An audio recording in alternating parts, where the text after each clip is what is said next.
Poppin ng bottles. Di patapos to'y panapos ko na rima na bersikulo ng Biblia ko pre mala Diyos re patagos rekta pa boss multisyllabic sure automatic forte ni Patrick to kaya basic prodigy Pandinus mala syati do pakasulat pag nakadubi.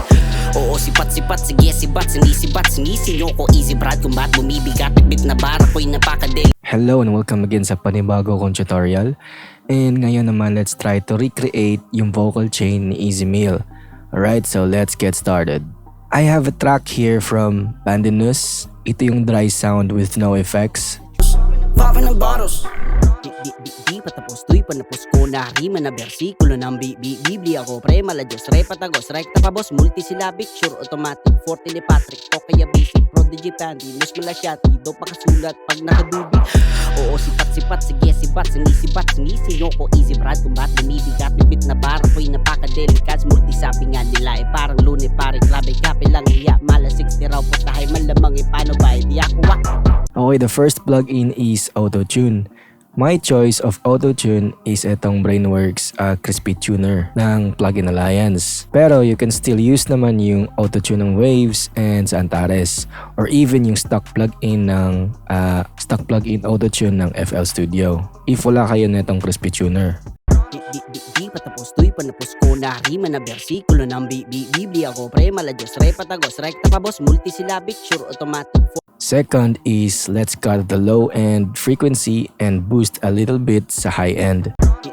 Di patapos to'y panapos ko na rima na bersikulo ng Biblia ko pre mala Diyos re patagos rekta pa boss multisyllabic sure automatic forte ni Patrick to kaya basic prodigy Pandinus mala syati do pakasulat pag nakadubi. And then mag-sweep naman tayo ng mga harsh frequencies.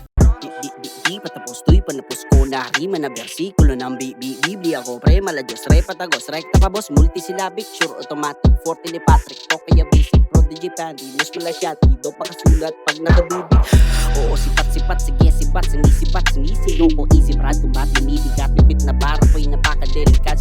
Next plugin is atong Ssl Eq. So na-explain ko na ito paano gamitin sa mga past videos ko.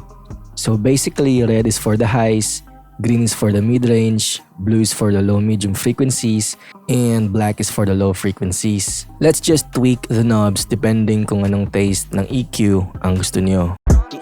Di patapos to'y panapos ko na rima na bersikulo ng Biblia ko pre mala Diyos re patagos rekta pa boss multisyllabic sure automatic forte ni Patrick to kaya basic prodigy Pandinus mala syati do pakasulat pag nakadubi. Oo sipat sige sibat sinisinyong ko easy brad kumbat bumibigat bit na bara ko'y napakadelikat multisabi nga. Next is Mag EQ4. I am using this para i-brighten up yung airiness ng vocals. Simply adjust nyo lang tong air band and air gain knobs. Di patapos to'y panapos ko na rima na bersikulo ng Biblia ko pre mala Diyos re patagos rekta pa boss multisyllabic sure automatic forte ni Patrick to kaya basic prodigy Pandinus mala syati do pakasulat pag nakadubi. Oo sipat sige sibat sinisinyong ko easy brad. Next is compressors. So if you are carefully watching my previous tutorials, I'd like to put 2 to 3 compressors sa vocal chain ko. First compressor is atong R-comp. So what this does is simple compression lang. I have this para lang i-balance ang vocals before ko lagyan ng second compressor. Di patapos to'y panapos ko na rima na bersikulo ng Biblia ko pre. So the second compressor is CLA76. Gamit lang tayo netong preset male vocals. Set lang natin tong attack into semi-medium. Di patapos to'y panapos ko na rima na bersikulo ng Biblia ko pre mala Diyos re patagos rek. Don't worry if medyo malakas pa yung vocals natin at hindi gaanong balance. I-fix natin yan sa third compressor natin which is itong CLA2A. This is a very easy to use compressor.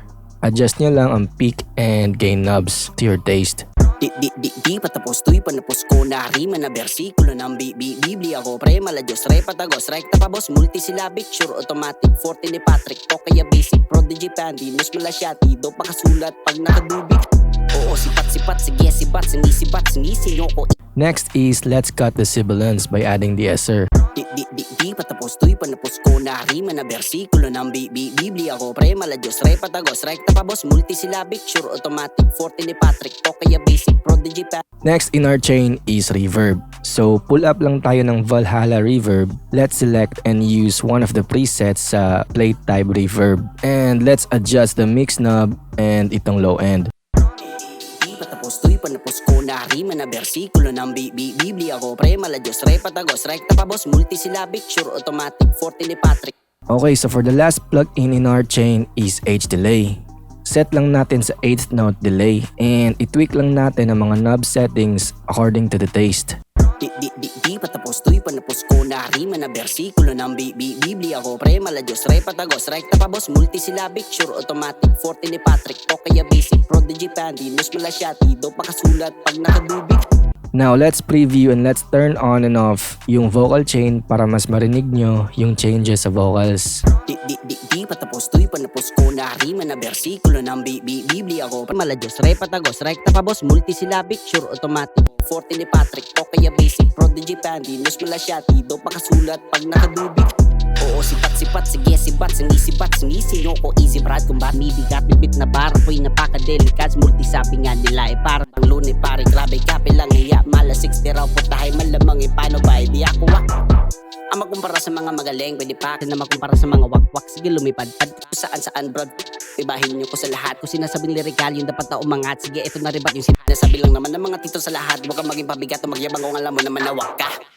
So that is basically it guys kung paano i-recreate ang vocal chain ni Easy Meal. So if meron kayong ipapa-recreate sa akin na vocal chain, just comment down below or you can send some sample projects sa akin. Email lang dito sa mixedbyyeldo@gmail.com at i-feature ko dito sa tutorials ko yung song nyo. And nga pala, don't forget to subscribe because I'm giving away free beats pack after ko maabot yung 1,000 subscribers. Alright, so thanks for watching guys. See you again next time. Happy mixing and bye-bye.